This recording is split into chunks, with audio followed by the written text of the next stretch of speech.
minutes, 5:20 pa lang. November 28, 2022. Nandito tayo ngayon sa Tagawan, Quezon. Barangay Sabang. At hindi ngayon sumigaw ang tatay. Sumigaw pala siya. Kunting oras lang. Siguro 2 beses lang siya sumigaw. Pero hindi gaya dan dati na sabi nila magdamag sumisigaw na malakas ang tatay, no? Malakas ang sigaw niya, magdamag at nakakabulahaw. Pero ngayon, narinig ko mga 2 lang, pero maikli lang yung ano niya. Hindi nagtagal. Ilang sigaw lang, 2 beses at maikli lang.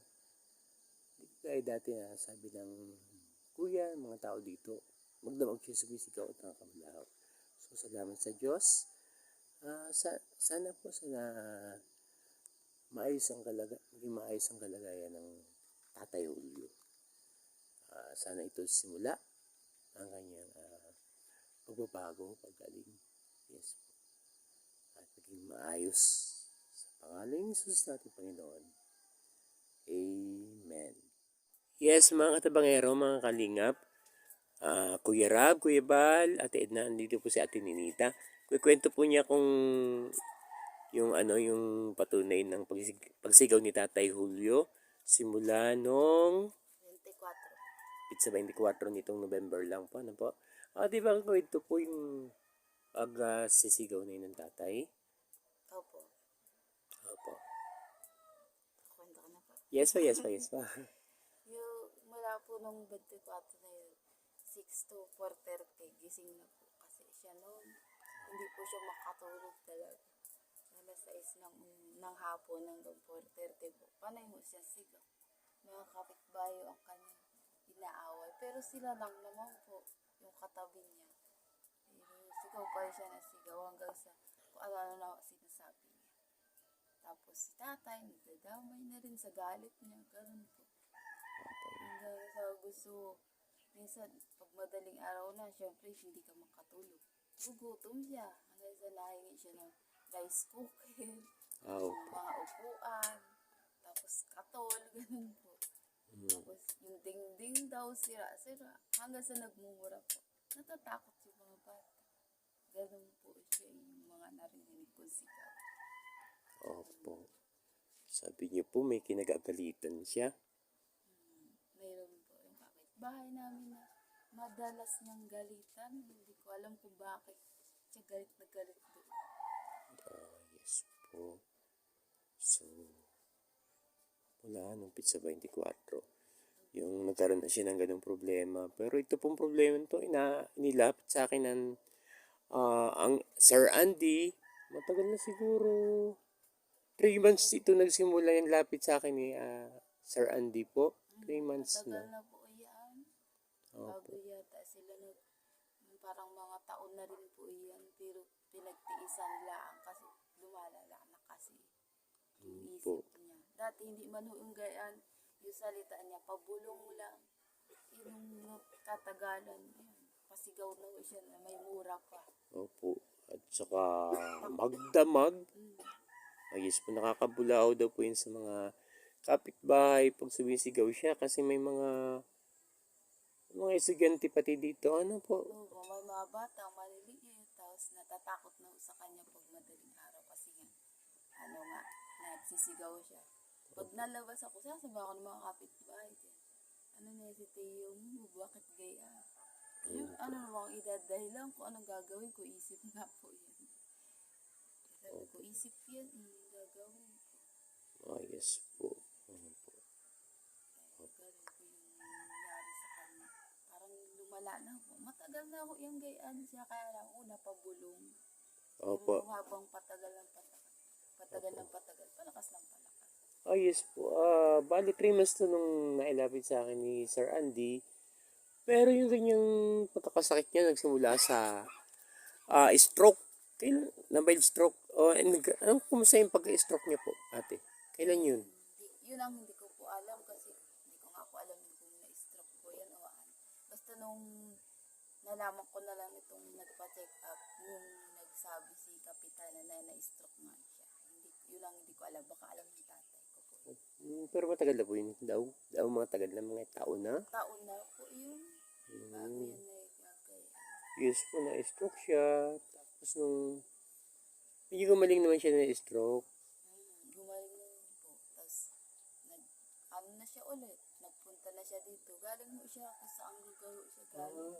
Doon siya na-stroke sa ibang lugar. Opo. Opo. Tapos, pinadala siya dito ng kapatid niya galing sa San Andres po. Opo. So, yun po. Ano po? Nung dumating siya dito ay may problema na po siya sa pag-iisip. Opo, ano na ho siya, mahina lang yung salita niya. Tapos, minsan sabi namin, bakit sino po kausapin? Wala lang, nakanta lang. Yes, anong taon yun, te? Taon kailan? Noong 2021 po yun. Oh, 1 year. 1 year. Doon yun po siya napansin medyo may sakit na. Opo, doon, 2019 po. Una po, 2019 ay tahimik lang po siya. Pero hindi po siya yung nasigaw na totaling sigaw na malakas na may mura pa.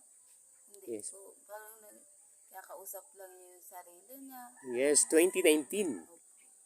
Anong umuwi siya? Opo, dito. Yes po. Tapos dun sa pinanggalingan niya na stroke. Na mild stroke. Tapos pag uwi niya 2019, yun na may kinakausap niya sarili niya. 2019, 2021, 3 years. 2020, yan na, medyo lumalabas na yung utay-utay yung boses niya, parang palakas, medyo lumalakas-lakas na ng konti. Opo. 2022 to, lumabas na, lumakas na siya, nagmumura na siya, nagsisisigaw, Tapos po, pinalakas na namin. yes po, mula nitong Pizza 24, magdamag at malakas na nakakabulahaw. November 22. Ngayon lang pala November 22 nagano po. Ngayon po, ano po iyan, sunod po ngayong November 20 po.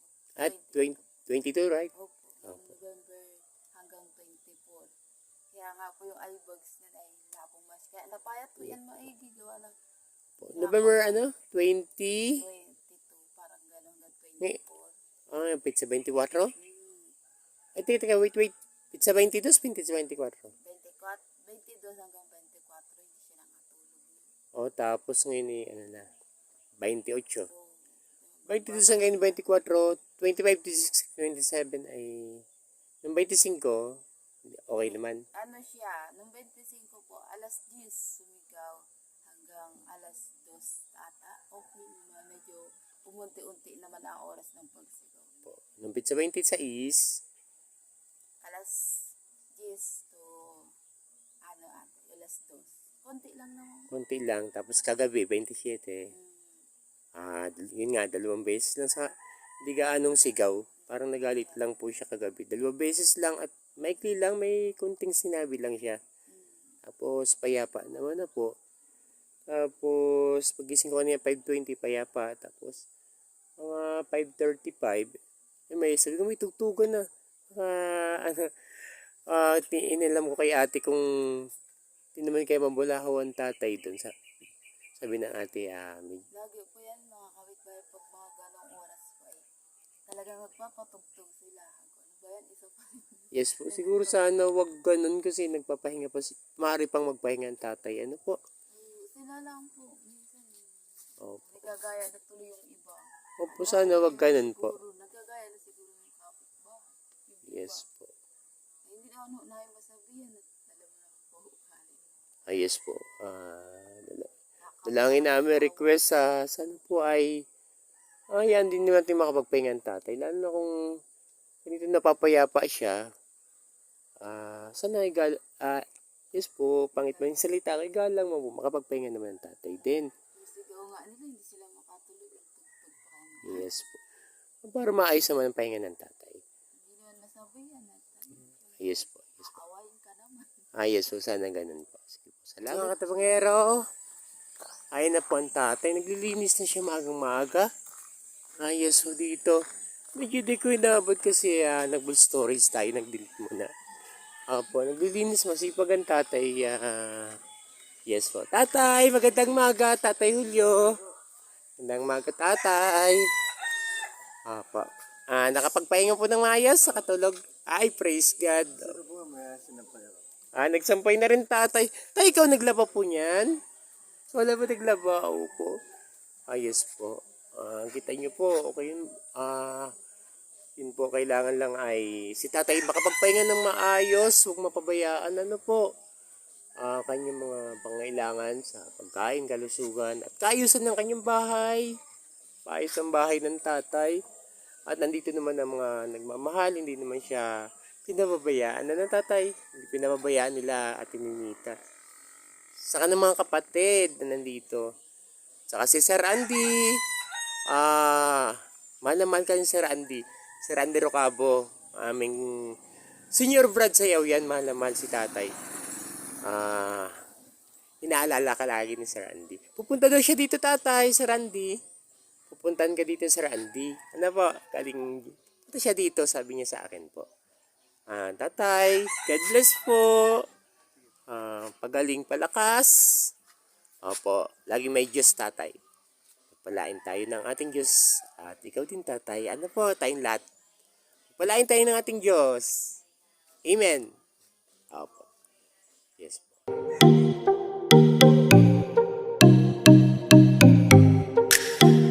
Mga katabanghero, nandito tayo sa sentro ng Sabang, oh. Wow, napakaganda. Tapos may dagat dun, oh. Dagat. Ayos po. Kasama natin si Kuya Jun. Siya po ay pamangkin ni Sir Andy Rocabo. Asawa po ni Ate Ninita. At dito po ang bahay ng ating kagawad. Kagawad ano po, Kuya? Si Kagawad? Bitoy? Kagawad Bitoy. Medyo bisita tayo, bati tayo sa ating kagawad. Ano po? Yes, ganda ng covered court nila, oh. Ganda. Yes po, ganda. Yes, ganda naman. Mga building. Barangay. Yan po, Barangay Sabang. Yes, I love Barangay Sabang. Masyang dagat. So, kuya, saan ang Tagkawayan? Pagtawid? Ayan po, ang Tagkawayan. Ayan, to. Ayun lang yung tawid na yan? Oo, ayan lang ang tawid. Wow, as in tatawid lang dyan. Napakadali pala tumawid, kuya. Kaysa mag-tricycle. Ano po? Pakadali. Sabi nga ay, pag ano daw po yan, pag hibas, nilalakad na lang daw po yan. Oo. As in, napakaikling lakarin po. Kaya nga lang, edi hanggang hanggang Bayawang, Opo. Hanggang biwang ang tubig. ang tubig. Pero naihibas daw po yun, nahibas na Mas ibas. mababa na, mga hanggang hita. Hanggang hita yung pinanghibas niya. Pero hindi pala po Hindi yan. ka mababasa pag Yes po. hanggang hita. Hanggang Apa hita, pa. taas mo lang. Opo. Mababasa niya. Opo. Pag Tawid malaki lang. pag malaki ang hibas. Yes po. Pero na yung malaki ang Hanggang ano siya, hanggang Bayawang. bayawang pag Dibdib. hanggang dibdib pag medyo hibas lang. Pag malaki ang hibas, hanggang hita. Hanggang hita. So tatawidin lang. O napakalapit tawidin, kuya. Naranas na ako niyan dito. Kami mula doon. Opo. Tawid kami dito. Ayos po. Wow. Tawid na tawid lang.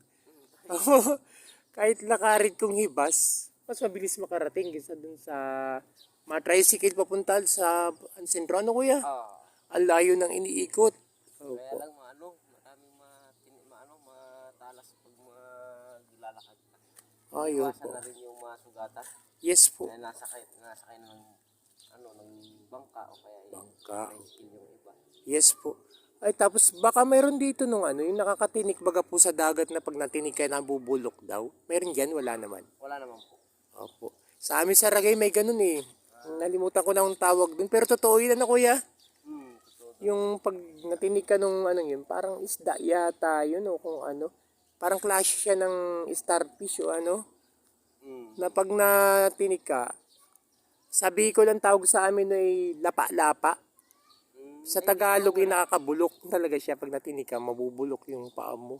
Dito po ay wala. Wala naman dito.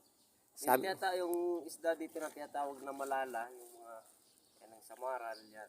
Yes. Balawis. Opo. Ito yung lupo.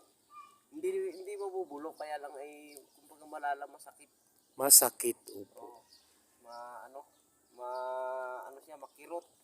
Makirot. Pero maya-maya, wala na. Ay, ganun lang po. Sa amin, may kinakatakutan kami na pag natinig ka nung anong klaseng yun, talagang nabubulok yung paa. Yes, as in putol. Opo, yung nakakatinig. So mga katabangero, tawid po tayo. Kami daw po ay magda-tricycle lang kami kuya, kay Kuya Jeric. Kuya Jeric ulit papuntang munisipyo para makaugnayan natin ang ating mayor, Mayor Eliasar. Ano pong whole name ni Mayor? Anong buong pangalan ni Mayor po? Mayor Eliasar?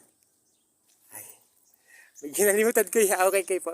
Ang ating mahal na Mayor Eliasar. Yes po.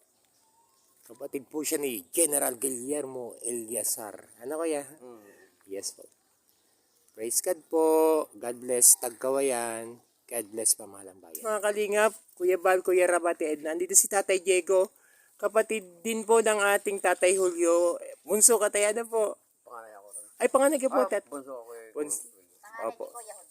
Opo. Bale, ang hanap boy dito tatay ay yan po. Pagkakayas po. Paggagawa ng tingtingin po. Walis? Saka lambat. Walis sa katang lambat po. Opo, pati sila ate. Hinita, ganun din po. Hanap po ate. Opo. Ito po ay pamangkin po. Eh si ate? Anak, ni tatay, kapatid mo? Apo na. Opo. So, mga kalingap, mga katabangero, yung kahilingan ni Sir Andy para kay Tatay Julio ay kailangan talaga po. Kasi po, ang hanap buhay po, yan po. May pamilya din po sila. Maging sila ate ni Nita. Sa pamilya nila, sapat lang umaring nagkukulang din tatay. Maring kulang din. Bagyo-bagyo na po. O tapos yung bahay nila, may problema din po na kailangang mapatibay. Wasak na po eh. Wasak-wasak na rin. Wasak na oo. Ay, opo. Wasak na ang bahay namin. Ayos po. Opo. Mag-isip po. Medyo sa pamumuhay din talaga. Opo. Pakita mo kay Kuang, kay Andy. Sa bahay. Opo. Yes po, si Sed ko po. Opo. Tatay, may mensahe po kayo para sa ating pamahalang bayan at saka sa mga nanonood na ito nanonood ngayon para kay Tatay Julio. Mensahe tatay. Mensahe ka kay Kuya Julio. Yes. Sana po ay mapakinggan nyo ang lahat ng hinihiling namin na pakitulungan po kung may tutulong po kayo. Ayos po. Dahil kilala niyo po ang buhay namin dito. Yun lang po. Maraming salamat. Yes po. So, shoutout po mga katabangero, mga kalingap para kay Tatay Julio. Shoutout po sa ating pamahalang bayan. Alam po natin ang pamahalaan ay hindi bingi po, hindi manhid sa hinaing ng mga tao, sa mga nangangailangan po sa aming mga problema. Lumalapit po kami sa inyo. Yes po, para kay Tatay Julio. God bless po pamahalang bayan ng Tagkawayan. God bless Tagkawayan. In Jesus' mighty name, Amen.